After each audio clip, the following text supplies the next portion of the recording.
Well, hello out there, ladies and gentlemen. It's George Zeeks at Automotive Training Institute, and it's 3 o'clock on Monday. So I found on Facebook, I'm not going to say who put it up, okay, but it's very, very interesting. It says, if your ex was on fire, what would you use to put them out? And I just couldn't help but laugh because it kind of goes along with what I really wanted to talk about today, which is baggage. What baggage are you carrying around with you that's hurting you, hurting the business, hurting your people, hurting your expectations, just baggage, man. So to tell you a quick story. So I was down at Fort Bragg, North Carolina, and met a local girl. And she was from a very small town outside of Fayetteville, North Carolina. Very small town. Very, very small town. And she liked the idea of what I did, but she didn't like the reality of what I did. Okay. And she said I had to make a choice, and I was in love. And it was it was a lot like, if you've ever seen that movie, An Officer and a Gentleman. Okay. And I swooped her up, married her, moved back to Maryland. Okay. Got out. So the problem is my baggage. It was kind of like it wasn't like Officer and Gentleman. It was more like a white trash Jerry Springer movie, TV show. It was bad. And part of why it was bad, and I was mad. I was really mad for a long time because my parents were together forever, and they had their rough times. They had their rocky times, but they stayed together. And I swore I was going to do the same thing. And in hindsight, a huge part of it was my fault. Okay. My baggage came from my parents. And I don't know if any of you out there are, you can throw a thumbs up or a like or a smiley face or whatever if this applies to you, male or female.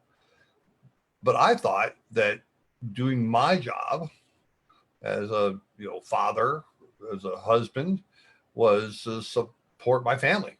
So I was working 6-7 days a week, just nonstop, because I thought that's what it took. The problem is, in hindsight, it's really easy in hindsight, but it was years to get over the anger. I didn't pay a lot of attention to her. I just didn't. I was so wrapped up in work, the baggage that I picked up from my parents, that you were supposed to work, and you worked a lot, and you worked hard, and you made as much money as you could. In my parents' case, my dad was career military, and he was always gone. And that was his job, and he did his job, and he took pride in his job. And that probably saved their marriage, because while they loved each other, there were times when they didn't really like each other. So he'd be gone for a while, and he'd come back, and they're all lovey-dovey again. So for them, that worked. Okay. The problem is for me, the 6 and 7 days a week and not paying attention to her, that baggage, that's what the male did, the supporter of the family, was just wrong. It was just wrong. It took me a long time to get that. So what kind of baggage are you got? These aren't normal times. The baggage you carry into these times, it's not going to be good for you. It's going to hurt. So let's take a look at some of the stuff that's going on now. Some of the stuff that we have to really take a hard look at is what's your expectations? Your expectations from before, not the expectations you have now. Heck, some of you before, you measured if you were doing well by looking at your portal or looking at your checkbook. Okay. And if they look good, then guess what? All was right in the world. Everything was good enough. And good enough was good enough. Well, guess what? It ain't good enough anymore. Those same opportunities are here now. So good enough is not good enough. What do you expect from the business? What do you need from the business? One of the things you have to do is learn the math, understand your win number drill. We have a thing, a webinar that Kim did. I think it was with Privet, but go into the win number drill. You need to know, what's my new stay alive number? What do I need to make my money? And I don't care if you got the P3 money or not. You still have to re-examine this, okay? Because the P3 money is good for 8 weeks. What are you going to do on week 9, 10, 11, 12? Maybe the floodgates open, maybe they don't. Okay, you have to re-examine where you're at. Learn your math. What's my new expectation? What's my expectation on the way I do things? I can't tell you, over the years, I've talked to so many owners, and so many owners go, well, I don't do oil changes. I don't have time for oil. I'll do 3 oil changes a day. I'll do 5 oil changes a day. Now you got to take everything, and hope that it turns into a customer, that you can win them over, and they'll become a raving fan. Okay, you can't pick or choose that. You don't have that option anymore. The whole idea before, the way we do things, well, we'd give you a ride sometimes we wouldn't. Okay, now we're picking up and delivering. We would think about that a year ago. If you would have said, next year you're going to be driving all over the place, picking up cars, towing in cars, doing whatever you can to get those. If you told yourself that a year ago, you're nuts. There's no way I'm going to do that. Expectations change. The way that you do things change, and they have to change, because if they don't change, that baggage you carry over with you, that I'm not going to do that. I don't need to do that. Yeah, you do need to do that. But then again, your survival is not mandatory. Okay, the world will continue to turn. So you need to do what you need to do, but don't think that you're going to get some gift that's going to make it happen. New ways to serve. The whole thing of the disinfecting the cars and texting and pay to text and all these things that we've changed. Okay, how long is this going to be? I don't know. How long is the picking up cars going to be? I don't know. Part of me says this could be around for a long time. I would love to see the comments if you think picking up cars for people is going to become part of your business from now on. Because sometimes when things change, they change forever. They change for a long time. They change for a short time. But we don't know what's going to happen. New ways to market. Wow. I've been doing a lot of talking to a lot of different people, a lot of different 20 groups, and just did with Kim's group a little bit earlier. And this is, you just can't just throw 5,000 postcards out there. You just can't do it. X number of people are going to be in their house and they're not going to come out. You got to start looking at demographics and psychographics and using tools like Esri to see where's the money, where are the people that are working from home that have money, where are the people, if they're working from home and they have money and they can pick up their car because they don't need it, they're not in market. We could put them in market, and that's what you have to do. What does that look like? How many postcards do I need to send them? Probably 3, maybe 4. Okay, but you can't just hit 5,000 people with one. You got to sniper this in. Who exactly am I going to hit? Ways to market are going to change, and they change it right now. Look at Facebook. Facebook never had an ROI. It never had an ROI, and now it does. Now people are seeing cars coming in from Facebook. A lot of people are discounting Google because they're not getting as many leads. In general, if you're getting 12 to 15 before, you're going to get 6 or 7 now.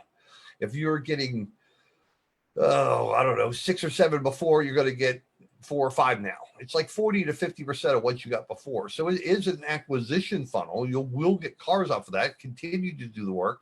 And if you've never done the work, you need to get to doing the work. Because it's free. You just got to do some work.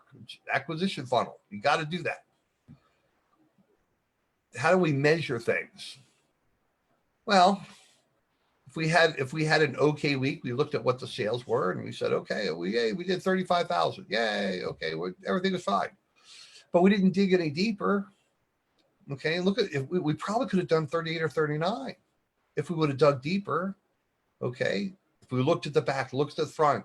I did a thing the other day on you talking about how people communicate from the front and the back of the courtesy checks and RO studies, and I think that was Friday. But you have to look at things differently because you have to find everything and you got to present everything, and you can't let that baggage of what you thought before, what's okay, carry forward. Because if you're still thinking 35 and you haven't done the math, it'll drive you nuts because you won't be, you're not going to do 35 now. Some shops are, okay, I'll give you that. But most of you aren't. You have to rethink that. Okay, what's that expectation? What am I measuring? Okay, and you got to get a lot more granular now because you have to spread that win. What's our new win? That baggage that was yours, your people have baggage too. Maybe they feel like they're failing because they're not doing the numbers they were before. Maybe they figure, oh, it's okay. Well, it's not okay. We got to all dig in, and you got to help them dig in. And what's the new expectation that we have? You have to be very clear about that standard that you set for them, and then you have to hold them accountable to it. A lot of this is going back to basics. RO studies. Listen to people on the phone. You'll call in people back. That old fashioned. If somebody calls in and you didn't make the appointment, make sure you get their number after I don't know, half an hour, 45 minutes, an hour. Call them back and just say, hey, this is George from Bob's Automotive. I just wanted to check to see if you found a place that you felt comfortable with. Maybe she really liked how good you were on the phone, but she forgot your number. He forgot your number. They called so many different people. You make that phone call back and they go, wow, you really are a nice person. Let me come to you. That's an old trick that we forgot. Why did we forget? Because we didn't need to, most of us. But you have to go back to that. Go back to those basics. Go back to those customer service skills. And you have to think of new things. That's what this is all about. The one who's the most innovative, who can think of the new things, that's the one that's going to win. Sue Morshing came up with a teddy bear scavenger hunt. And she got a bunch of local businesses involved. They all got teddy bears in their windows. You talk to your coach. It's on Facebook. It's on the owners group page. And I just thought it was the coolest thing ever. But not only did she come up with an idea, but she involved other local businesses to come up with an idea. To all get involved. And you don't think that's going to pay off? Not just with customers that you're getting exposed to, but also with those other local businesses. Now they know who you are. Okay, even though maybe you do some, but you didn't know all of them.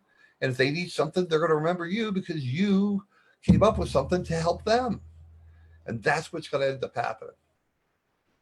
Don't let your old baggage, that old status quo, carry into today.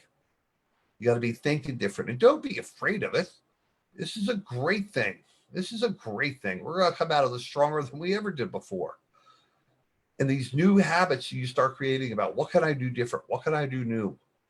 What can I do to make things better? Not just for me, but for my people and for my customers. And those things that you come up with, it's going to shape the way you do business for the rest of your life.